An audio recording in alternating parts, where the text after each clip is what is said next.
warseed iimaan ugu dhimataa oo seed diintaada u haysataa oo seed fitankan uga badbaadaa oo se khaatamadu kuugu hagaagtaa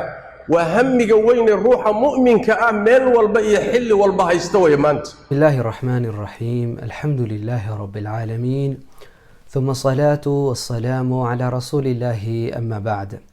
سبحانك لا علم لنا إلا ما علمتنا إنك أنت العليم الحكيم.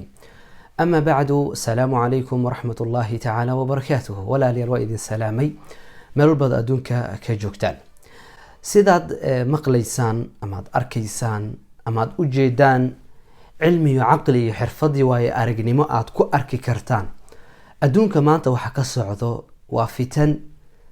فتن تاسو قف والباء وعقلي له ومسكح له وعلمي له ووايا أركسان وفهمي كرا سياسي درتيد فتنتا دادنا ويكوال ولان دادنا ومجوجيان وحاسي ويكو تلحتغان ويلجان قادان ويكو دحلمان سياسي درتيد ولا ليال وحا أدون كان مانتا كسعودا عذر ها أهادو كورونا فيروس أما كوفيد 19 ها أهادو بين آدن كدباتة اسكو جيسنا يان ها أهادو waxa ka socdo social media ama internet ka ha ahaado fitan walbo nagu imaada anagu hadaanu nahay muslimiin waxaanu haysanaa qaab ama hab ama wado aanu ku badbaadno sidaas darteed waxaan rabaa inaan idin la qaybsado oo aad dhageysateen dadkeen idin kamid ah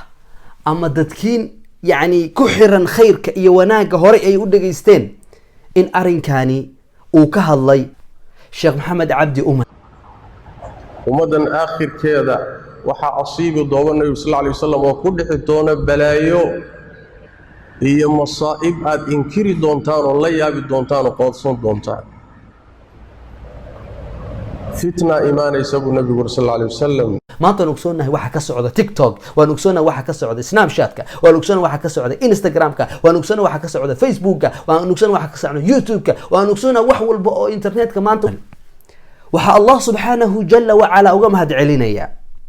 بأسمائه الحسنى وصفاته العلى هدانو نهيدان يرو آنو أجيدنو وحكدا عيا سوشيال ميديا آنو مقلينو آنو أركينو آنو ضالعانينو dhibaatada iyo fitanta ka socdo hadaanu u jeedno ilaahay subhanahu wa ta'ala waxaan ka baryaynaa inuu naga badbaadiyaa waxa mar walba sugi jiray oo aan dhagaha u taagi jiray in aan ka maqlaa inkastoo culimada ay hore uga hadashay hadane fitanta ka darani qofka markuu dareemo uu dhadhamiyo ama uu arko dareemo oo ay taabato markaas ayuu nuglaadaa markaas ayuu kacaa markaas ayuu yaani baraarugaa sidaas darteed fitanta maanta ka socda social media ama internet fitanta uu wado waa min a'dab alfitan arinkaasi waxa yiri Sheikh Maxamed Cabdi Uman fitna iimaanaysa markaasuu mu'minku wuxuu leeyahay tan waytii halaagi lahayd markaas ay faydmaysaa waa tagaysaa waxay galaafatay markay galaafato tukala iimaanaysa markaasuu mu'minku wuxuu leeyahay tan alalahay tan way midana ka kacaynin midana ka samata baxaynin waa midan oo nabigeenu inoo sheegay sallallahu alayhi wa alihi wasallam fitanku maalin ka dambeeyay inay si adkaanayaan ila qiyaamadu ka dhacdo markastoo adduunka gabagabadiisa aan ku sii dhawaanana xaaladu waa ka sii daraysaa fitankuna waa sii adkaanaya maalinba wax cusub oo culus baa iimaanaya nabigeenu wuxuu sallallahu alayhi wasallam adduunyadani dhamaan mayso taniga tagina mayso ilaa ruuxa diintiisa hayste ku sabrayay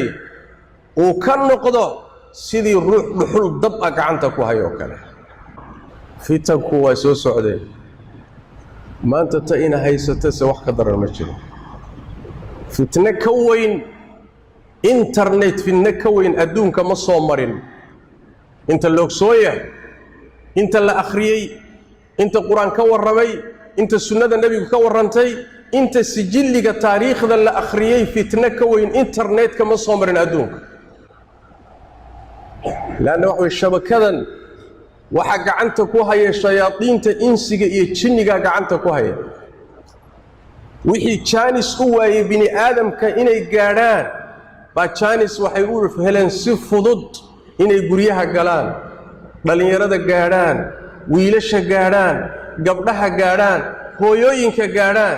meel walba diin iyo tuulo iyo magaalaba inay gaadhaan bay jaanis u heleen maxaa internetka dhex yaalla baraha bulshadu ku xidhiidho maxaa dhex yaalla social mediaha maxaa dhex yaalla boqolkiiba 99 waa wax khayr aan ahayn khayrka ku jiraay waa wax aad u yar jaanis baa loo helay bini aadamkii in la hanto maskaxdii dhalinyaradeenna waa la qabsaday akhlaaqdoodii waa la fasaadiyey caqiidadoodii waa loo tashaday balaayaa u soo tashatay ayaguna wacyi la'aan iyo aqoon la'aan waxay moodeen khayr ilaahay u furay nicmo soo korodhay wanaag soo kordhay sida baalallaydii bay ku daadanayaan meel walbay gelayaan magac kastoo soo kordha boqolaal iyo kumanyaal bay ugu daadanayaan aaway dhalinyaradii aaway gabdhihii aaway dhalinyaradii lama hayo halkaasaa laga maamulaa gurigaaga ayagoo kuu dhex fadhiyaa loo tashaday oo loo taliyaa gabdhahaagiiyo kuu xijaaban baa loo taliyaa wiilashaadiiyo guriga kuu joogaa loo taliyaa meelo kale laga maamulaa maxaan ka ogsoonnahay maalinta dambe waxa weeye asagoo balaayo xambaarsan baad arkaysaa war xaggeed ka qaadata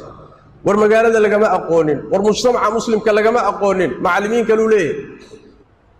aafadii ugu weynayd baa maanta ina haysato laakiin waxaa musiibo ah inaynaan fahansanayn oo inaan ku baraarugsanayn ilaahay tabaaraka wa tacaala fitanka haynaga badbaadiyo waxaa la doonayaa da'yarta muslimku inay ku baraarugto internet idinku ma lihidin idinku maydan samaynin caqiido wanaagsan looma samaynin akhlaaq wanaagsan looma samaynin mujtamac dhisan looma samaynin qoys isku hagaagsan looma samaynin dad aakhara u socda looma samaynin dad ilaahay rumaysan iyo aakhara looma samaynin waxaa loo sameeyey adduunkan in lagu kharimo bini aadamkana shayaadiin loo hogaamiyo seed uga badbaadi marka seebaad boqolkiiba halka ku jira aad ugala bixi kartaa 99 fitankee ku jirana uga badbaadi kartaa boqolkiiba su'aal weyn waay sidaas darteed alculamaa warathatu alanbiyaa inay fitanba fitanta ka dambaysa ay ka sii weyn tahay ay ka sii yacni daran tahay ay ka sii adag tahay waxaa inoo sheegay nabigeena moxamed calayhi afdalu salaami wa aska tasniim saas ay tahay nabigeena sala allahu calayhi wasalamna lama joogo inay fitanta ku xigta ay kasii daran tahay ay kasii walwal badan tahay ay kasii walbahaaran tahay markii loo fiiriyo qofka mu'minka ah waxay inoo sheegeen taabiciyiintii iyo culamaau rabbaaniyiin ayaa inoo sheegeen oo diintan soo xifdiyaan maantana waxaa inoo sheegay oo aanu arkaynaa oo aanu maqlaynaa oo aanu markhaati ka nahay sheekh maxamed cabdi umal arrintaasi walaalayaal anigoo tixgelinayo anigoo raacayo anigoo boqolkiiba boqol sheekha hadalkuu sheegay dareemayo idinkan aad ila dareemaysaan fitanta maanta ka socdo social mediaha khaasatan internetka su-aasha meesha taala ayaa waxay tahay ma aha inaysan fitantaas jirin ma aha inaysan fitantaasi maanta cadayn laakiin muhiimadda meesha taala ayaa waxay tahay dadki ayaa waxay iska dhigayaan dad ghaafiliinka ah danaanan ogeyn danaanan maqlaynin dad aynay saameyn ku yeelanaynin arrinkaasi arrin soconaya ma aha waa inaad baraarugtaa waa inaad ka fikirtaa waa inaad la jaan qaadaa su-aasha ugu horeysa isweydiinaysidna waxay tahay qaabkee ayaan uga badbaadaa anigoo fakiraya كما قال تعالى في كتابه قل إنما أعظكم بواحدة أن تقوموا لله مثنى وفرادا ثم تتفكروا أنيقوا فكرة كما قال عز وجل في كتابه كذلك يبين الله لكم الآيات لعلكم تتفكرون في الدنيا والآخرة الله جل وعلا أنيقوا ويدي سنيو أيا وحا إيسو بحضي فرصد وحا نغسو فضله مرنبو أوسن يعني كهوس بحيني قفك مؤمنك قفك آمنسا الله جل وعلا محايا ولا فرصة نغسو فضله وحي نقون كرتا كون نقون كرتا نقون كرتا بدبادة أن أقبت بادينو فتن والبقى نغسو فضله إلا أن كدمانينو marka su-aasha isweydiinaysid marka walaashaydii mise walaalkaygiiow waa maxay? nacam, waa badbaadada aan idiin raba inaan idiin sheego, waa qaabka loo badbaadi lahaa. liajli dalika allah jala wacala fitan walbo idinku imaado ilahay wuxuu leeyahay fafiruu ila allah, ilaahay subxaanahu watacaala xaggiisa u carara. ilaahow aan ku cararne ma jirtaa yaa rab alcaalamiin fursado aad bilaadanka dadka mu'miniinta aad siisaa? ilahay wuxuu leeyahay nacam. maxaa ka mid ah fursadaasi? fursadahaasi waxaa ka mid walaal 10 maalin ee dilxij ee nagu soo food leh. bal fadligeeda, weynideeda, cadamadeeda kuma soo koobi kara 2 eray 3 eraye, laakiin waxaan doonayaa inay inoo noqoto fitanta internetka waxaan uga badbaadi lahayn insha allah biidni illahi alkariim. awalan walaalayaal 10 beri fadliga ee leedahay waxaa ku dhaartay rabu الsamaawaati wاlard almudabbir almalik alkhaliq albaari ayaa ku dhaartay oo wuxuu leeyahay fi kitaabihi wاlfajr walayaalin 10 kama qaala sheekh yani ibnu kathiir wa ibnu cabaas wa mujaahid waxay leeyihiin 10 beri oo ilaahay ku dhaartay و10 ذي الحجة. لمبر لبا الله سبحانه وتعالى قرآن كسوح كليه ويذكر اسم الله في أيام معلومات. وقال ابن كثير أيضا وابن عباس ومجاهد وحاوي 10 ذي الحجة. نبينا صلى الله عليه وسلم حديث صحيح كليه ما من أيام العمل الصالح فيهن أحب إلى الله من هذه الأيام 10. صحابة وحي هذين ولا الجهاد في سبيل الله يا رسول الله ولا الجهاد في سبيل الله إلا رجل قد خرج بنفسه وماله فلم يرجع بذلك من شيء. لأجل ذلك الله سبحانه وتعالى أياكو دارتي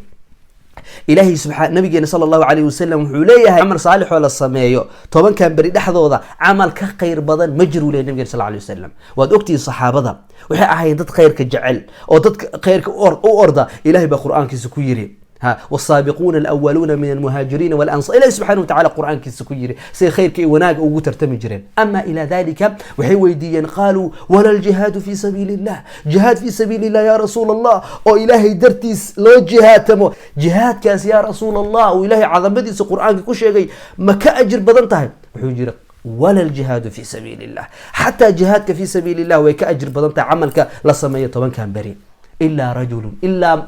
قف معها رجل قد خرج بنفسه وماله أصو لبح جهاد آذي نفسي مالكيسا ولها ودن نفتيسا أيولا آذي فلم يرجع بذلك من شيء وحنا آن كسوهرين إلا مركي كاسر كسور ما أهنم عمل والبولا سمية مالنتان وحو كقير بدنيهي وحو كفضل بدنيهي عمل هذا كلا آن سميني نمال معها كلا وحاك لو كجرت فرصة كلا قالئة ولا ليال الله سبحانه وتعالى هذه الحفظيات وحاك جرت مالين يوم العرفة لقيستوحوا إليه نبينا صلى الله عليه وسلم يا رسول الله بأبي أنت وأمي يا رسول الله وحليه أحتسب على الله أن يكفر السنة التي قبله والسنة التي بعده في ريا يوم العرفة قفكي سوما وحي يعني كاكافي نيسا يعني السنة لصور في السنة صوص على ذنبي قوله الله أكبر وحي كهوس بحيسا فرصداني قفك آنا أجين إنه في تنكو ده الجيرو وحي كهوس بحيسا فرصداني قفك آنا علم والله إنتو من كان بري وحي كهوس بحيسا فرصداني قف آنا الله سبحانه وتعالى كحر لين لأجل ذلك طبعا كان بري وحكى الله ما سمينا إلا إلى إله سبحانه وتعالى وينين ما أهانه إن إلهي وينينه والله سبحانه وتعالى تكبيرته تحميده صلاة أذكارته قرآن أخرسك يعني صدقة أنت أصلنا وحيتها إن الله سبحانه وتعالى أن وينين في تنت كسعود الإنترنت كان وشيق إنه شيء أن كرعنا وأنا ودقي سنة علماء سيقابك أن أجبت بادي له إنه شيء ما أنتو حد أكسونته ولا شيء دي ما أنتو حد أكسونته ولا الكيجيو هذا إلكو حنوطة هذا جعنكو حنوطة هذا ما أركت علاش لقى قبتها أما مالك لو كوجود عام وحد دكتور أياد وأرديسا ما أنت هدي أريمك لو كوجود عن وحنون قادر أنت دكتور أياد وأرديسا لكن في تنت هدي بدطو دنبيجي هدوبتو ما أركت مجدي هدو كوجود بطو ياد وأرديسا ما دكتور بد وأرديسا وما أرديش دكتور واحد وأرديسا وحيتها أولا إلهي جل وعلا آيات أرديسا ثم واحد أرديسا نبينا محمد صلى الله عليه وسلم حديثي صحيحة وضدوا إنه شيء صحابة وحي إنه شيئين تابعين وحي إنه شيئين كدي من واحد أرديسا وأدوي دينيسا ذاتك علمه وقوله كما قال تعالى فاسألوا أهل الذكر إن كنتم لا تعلمون مركا إنت صيان ربنا إذا لقى يبصدوا وجزاكم الله خيرا وأحسن الله إليكم.